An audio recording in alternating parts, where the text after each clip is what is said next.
Sampai saat ini, masalah sampah merupakan polemik umum di Indonesia. Pertumbuhan penduduk dan perkembangan teknologi merupakan faktor utama penyebab bertambahnya dan beragamnya jumlah sampah yang ada di Indonesia. Sayangnya, laju solusi yang ditawarkan masih tertinggal di belakang. Ini terbukti dengan produksi sampah di Indonesia mencapai 65,2 juta ton tiap tahunnya. Per tahun 2020, Indonesia menjadi urutan kelima penghasil sampah terbesar di dunia. Limbah makanan merupakan buangan paling banyak ditemui di dunia. Proporsinya mencapai 44% dari seluruh jenis limbah. Berdasarkan data Kementerian Lingkungan Hidup dan Kehutanan (KLHK) pada tahun 2017 menunjukkan sebesar 60% sampah di tempat pembuangan akhir merupakan sampah organik.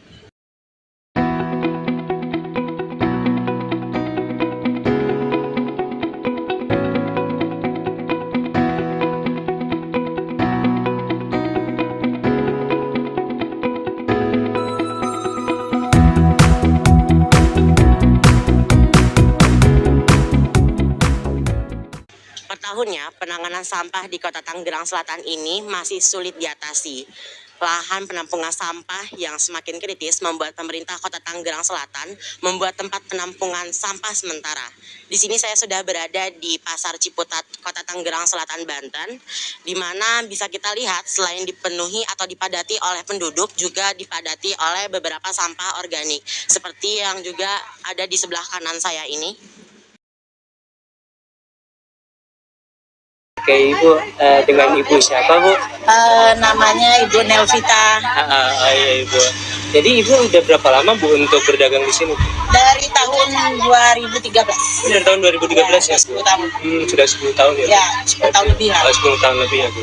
Kalau untuk buah-buahan di sini itu kan pastinya kan akan, kalau misalkan ada yang tersisa, Bu, itu biasanya dialokasikannya langsung dibuang saja atau bagaimana ya, Bu? Tergantung. Kalau buahnya masih bisa layak dijual, dijual. Tapi kalau emang dibusuk ya dibuang. Oh gitu ya, berarti ada kemungkinan untuk dibuang. Iya. Biasanya kalaupun dibuang itu dibuang ke TPA langsung atau ada yang ngambil ya, Bu? Ada yang ngambil. Oh, ada yang ngambil, Bu. Ada yang ngambil. Gitu. Makasih ya, Ibu. Iya. Sampah organik di TPA dapat menimbulkan bau tidak sedap di lingkungan. Mengurangi tingkat daur ulang limbah plastik dan pembusukan bahan organik dapat menimbulkan gas metana, di mana gas metana dapat meningkatkan risiko terjadinya ledakan di TPA seperti yang terjadi pada TPA Lui Gajah di Bandung pada tahun 2005. Selain meningkatkan resiko terjadinya ledakan, gas metana juga merupakan salah satu gas rumah kaca yang menyebabkan pemanasan global. Bergerak untuk mengatasi hal tersebut, maka kami mempersembahkan ekoenzim dengan inovasi teknologi alat pembuat ekoenzim, yaitu Smart Equalizer. Smart Equalizer adalah alat teknologi fermentasi cairan ekoenzim yang kami modifikasi dengan menggunakan mesin cuci portable yang dapat memudahkan penggunanya dalam membuat ekoenzim secara praktis dan otomatis.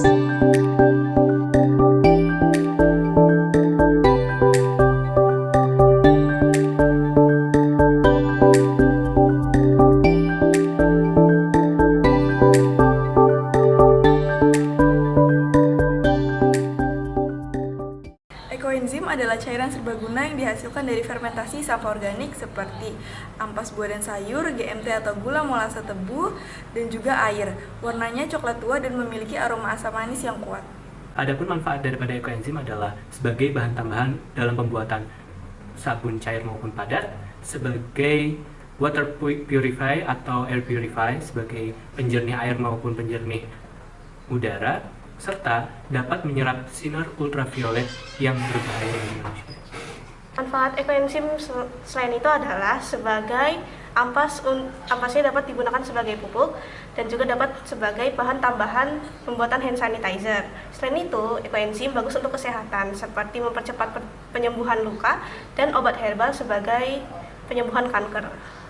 Berikut ini merupakan cara untuk membuat cairan ekoenzim. Perbandingannya adalah 1:3:10. 1 merupakan perbandingan untuk molase, 3 merupakan perbandingan untuk bahan organik yang kita gunakan. Nah, bahan organik yang kita gunakan ini berasal dari limbah-limbah sayuran ataupun buah-buahan, kulit-kulit buahan yang kita gunakan sebagai bahan organik membuat cairan ekoenzim ini. Dan perbandingan 10 digunakan untuk air. Nah, bahan-bahannya untuk membuat cairan ekoenzim ini kita menggunakan sebuah alat yang bernama Smart Equalizer. Nah, di sini tuh kapasitasnya 8 liter. Yang berarti kalau misalnya kita hitung untuk bahan-bahannya adalah 4,8 liter air, kemudian 0,14 molase dan juga 1,14 kg bahan organik. Masuk ke proses pembuatannya, yaitu step yang pertama adalah memasukkan bahan organik ke dalam mesin Smart Ekoenzim yang telah dilapisi oleh kain paranet. Nah, fungsi dari kain paranet ini sendiri adalah agar serat dari buahnya itu sendiri tidak ikut terbuang saat proses pembuangan, sehingga kadar enzimnya tidak berkurang. Setelah itu, air pencucian pertama akan keluar melalui water pump menuju galon pembuangan akhir hingga waktu berakhir selama kurang lebih 2 menit. Kemudian lakukan pembilasan air pada bahan organik dengan proses kerja yang sama seperti pada pencucian bahan organik yang pertama. Setelah semua bahan organik tercuci bersih, tidak ada kotoran tanah dan partikel-partikel perusak lainnya, pompa molase dari dalam galon akan mengalirkan molase ke dalam mesin Smart Ekoenzim hingga kadar 0,48 liter dan juga dialiri air hingga kadar 4,8 liter.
Kemudian, mesin Smart Equalizer akan memutar untuk mengaduk rata bahan organik, air, dan molase.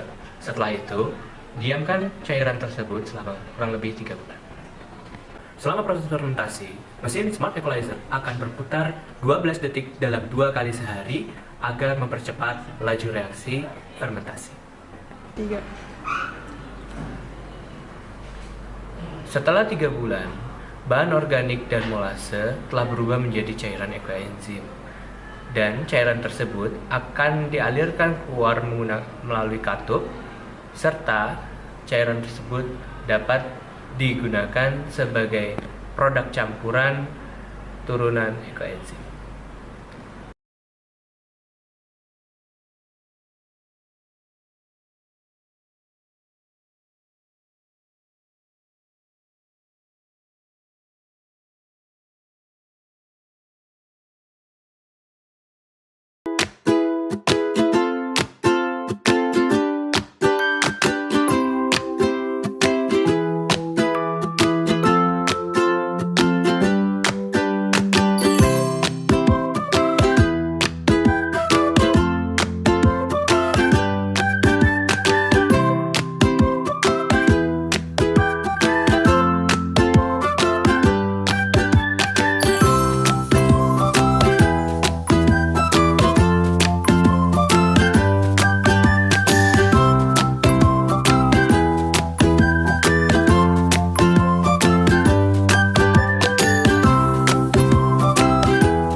Ini adalah konsep pengemasan sabun yang lebih ramah lingkungan dengan metode reuse.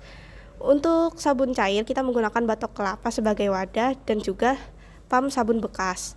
Untuk sabun padatnya, kita menggunakan besek anyaman yang lebih ramah lingkungan. Terima kasih telah menyimak video kami dari awal hingga akhir. Dalam video ini, kami mengangkat tema Satu Nafas untuk Bumi sebagai bentuk gerakan dalam mengatasi permasalahan limbah padat yang ada. Walaupun kami berorientasi kepada limbah padat organik, kami tetap berusaha yang terbaik dalam melakukan penanganannya. Sehingga harapan kami ke depannya adalah tidak ada yang dikesampingkan dan diajukan dalam penanganan limbah padat agar dapat terciptanya keterseimbangan dalam penanganan limbah padat organik maupun yang anorganik. Terima kasih kami sampaikan kepada pihak British School Jakarta yang telah memberikan kesempatan kepada kami untuk memaparkan hasil diskusi, ide dan gagasan kami. Harap kami dari pemaparan ini dapat menginspirasi setiap individu untuk memulai perubahan. Mari jaga dan sayangi lingkungan dengan menerapkan 4R dan mengembangkan inovasi teknologi yang ada karena Nafas tiap orang berharga untuk bumi ini.